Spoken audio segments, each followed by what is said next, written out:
All right, let's jump right into this explainer. Today we're unpacking a really profound message from Pastor Jung Min Kim called The Two Voices and the Third Way of Grace. Now what we've got here is a truly fascinating look at internal conflict, self-acceptance, and honestly, the incredibly slow and sometimes super frustrating process of personal growth. It's grounded in some very ancient texts, but as you'll see, it uses these beautifully modern metaphors that make some pretty heavy concepts instantly relatable. So, we're going to start by looking at this striking question from the source material. It contrasts political freedom with those invisible battles we all carry around inside our own heads. I mean, think about a holiday like Independence Day, right? We celebrate freedom, we have barbecues, and we promise ourselves, okay, I am only having one single piece of pie today. But then, someone brings out the ice cream and we completely cave. It sounds funny, but it points to a much deeper reality. You can be completely free on paper, free in your society, but still be entirely controlled by this invisible internal tug of war, or even completely driven by fear. And this brilliantly illustrates where we're starting. The speaker, Pastor Kim, sets the stage by explaining that his church's sanctuary roof is actually under construction. So this has forced his whole congregation into this much smaller, really cramped room. They're sitting so close together that he jokes the front rows are in the splash zone whenever he gets a little too animated during his sermon.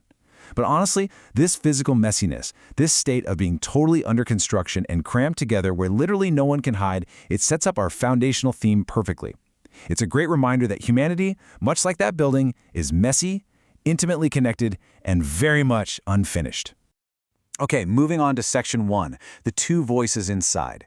This tension between our good intentions and our actual actions is just a universal human problem. It was famously described by the Apostle Paul in the biblical book of Romans, chapter 7. And listen, even if you aren't a biblical scholar, you are absolutely going to recognize the psychological reality of what he's describing here. Now, what's super interesting to me here is the number 12. In the source text, the Apostle Paul is writing about wanting to do good things, but ending up doing the exact opposite. And in just 3 short sentences describing this total frustration, he uses the word I exactly 12 times. I don't know what I'm doing, I do the thing that I hate, I can't do it. The focus entirely shifts. For a moment, it actually stops being an ancient religious text and turns into this deeply relatable psychological mirror. Paul kind of disappears, and we suddenly see ourselves staring back. Because this perfectly maps out those competing voices we wake up to every single morning. It's a constant daily tug-of-war between our highest intentions and our most immediate knee-jerk reactions. And this happens before we even speak to anyone else. Think about writing a really difficult email. One voice says, just send it. Another says, maybe sleep on it. Maybe a third voice says, you should probably let someone else read this first. One voice urges you to forgive, the other screams that they don't deserve it. Life isn't always divided neatly into good people and bad people, you know? It's usually lived right in the messy middle of these two competing voices. Which brings us to section 2, the illusion of perfection. Because when we feel that internal tension, our immediate instinct is usually just to hide it. We throw a mask on. We say, oh, I'm good when someone asks how we are, even if we are literally falling apart inside. But instead of hiding behind a mask like most of us do, Paul makes this incredibly brave admission. I don't understand myself. The source material points out that this is actually one of the most courageous sentences in the whole text. Why? Because true growth and true grace simply cannot begin if you're pretending to have it all together. Grace doesn't heal the person you're pretending to be, right? It can only heal the person you truly are. So taking the mask off is step 1. The source actually frames the concept of sin here in a really compelling way. It's not merely defined as some bad action you commit. It's described as a power actively pulling you away from a better life. And this power speaks to us through very familiar voices. It speaks through the voice of fear, the voice of pride, and the voice of shame. These are the voices trying to shout down your good intentions every single day. So the real question isn't whether you're hearing them. I mean, we all do. The question is, which voice are you learning to trust? Let's look at section 3, the recalculating GPS.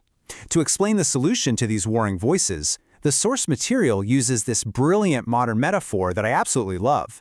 We're going to see how grace operates as this third voice that actually breaks through the noise of fear and pride. Okay, think about driving in a brand new area. You've got your GPS on, and it calmly tells you to turn right. But you look at the road, your pride flares up, and you stubbornly think, no way, I definitely know a better route. So you deliberately ignore the instruction. We have all been there, right? You ignore it again, and what does the GPS do? It just says, recalculating. It doesn't yell at you. It doesn't say, well, you've ruined everything. You're a terrible driver. It never gets angry, and it never, ever quits. It just calmly figures out a new route from wherever you currently are. This hilarious, endless repetition of recalculating perfectly represents this third voice of grace. Grace doesn't try to compete with fear and pride by shouting louder than them. It's a much quieter, steadier voice. It simply and continuously offers you a way back home without any condemnation whatsoever. You make a mistake, you listen to the wrong voice, and grace just recalculates, essentially saying, okay, let's just begin again from right here. Now, Section 4, Amazon Prime Holiness. Because knowing about grace is one thing, but experiencing it is a whole different ballgame, mostly because our expectations are completely warped by the modern world. We live in an era of what the speaker humorously calls Amazon Prime holiness. We demand instant self-improvement. We literally want 2-day shipping on our character development. We expect to realize our flaws on Monday and be perfectly renovated by Wednesday. But the source gently reminds us that real growth is slow. It's steady and it's faithful.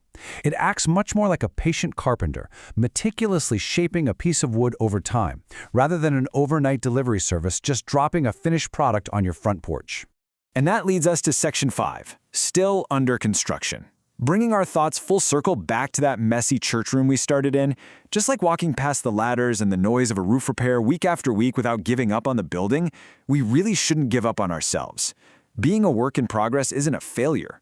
It is exactly the point. This captures what might be the ultimate definition of personal growth, learning, little by little, to trust the voice that sounds most like Jesus. It's not about achieving instant perfection. It's not about never having a bad thought again. It's about making the quiet, daily choice to listen to the right voice. It's choosing patience in just one conversation. It's choosing forgiveness in just one relationship. It's the little by little that eventually shapes who we are. So as we wrap up this explainer, I want to leave you with this vital question. Those two competing voices inside you, yeah, they aren't going to just disappear tomorrow. That tug of war is going to happen again. But remember the GPS that never tires of recalculating? The next time you feel that internal tension pulling at you, I want you to pause and ask yourself, which voice are you choosing to trust today? Is it the one driving you toward fear and pride? Or is it the quiet, patient voice of grace just calling you home? Take that thought with you, and thanks so much for joining me as we unpack these incredible insights today.